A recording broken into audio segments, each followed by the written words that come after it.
രാഹുൽ. ഞാൻ ചെറാനിൽ നിന്നാണ് വരുന്നത്.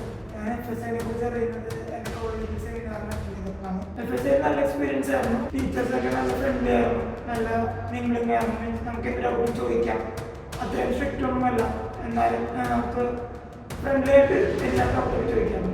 കോളേജിൽ പഠിച്ചത് ഫുള്ള് തിയറിറ്റിക്കലായിരുന്നു, പ്രാക്ടിക്കൽ ഉണ്ടായില്ല. പക്ഷേ ഇവിടെ വന്നപ്പോൾ പ്രാക്ടിക്കലാണ് ഇവിടെ കൂടുതൽ ഇമ്പോർട്ടൻസ് ഉണ്ടായിരുന്നത്. Tally, GST, TDS, VAT, SAP, softwares ഇതൊക്കെയാണ് നമ്മൾ പഠിച്ചത്. എനിക്ക് ആദ്യം ഇന്റർവ്യൂവിന് ഭയങ്കര പേടിയായിരുന്നു. പക്ഷേ ഇവിടെ FSI എല്ലാം ഇൻട്രോഡക്ഷൻ എങ്ങനെ ചെയ്യണം, എങ്ങനെ ഇരിക്കണം, ആറ്റിറ്റ്യൂഡ് എന്ത് വേണം, അതൊക്കെ സാർ പറഞ്ഞിട്ടുണ്ടായിരുന്നു. അതുകൊണ്ട് എനിക്ക് ഇന്റർവ്യൂ പോയപ്പോൾ സിമ്പിളായിട്ട് തോന്നി. എനിക്ക് കോഴ്സ് കഴിഞ്ഞപ്പോൾ ഇവിടെ ഇന്റർവ്യൂ ടീം പഠിച്ചത് അത് തന്നെ കടവന്തരയിലോട്ടാണ് ആദ്യം വിട്ടത്. ആ സമയത്ത് പേര് അനന്തമാണെന്നാണ്. അവിടെ പോയപ്പോൾ ഇവിടെ നിന്ന് സാർ സഹായിച്ച പോലെ ഇൻട്രോഡക്ഷൻ ആറ്റിറ്റ്യൂഡ് എല്ലാം കീപ്പ് ചെയ്തുകൊണ്ട് എനിക്ക് ഫസ്റ്റ് പീരീഡ് തന്നെ ജോലി.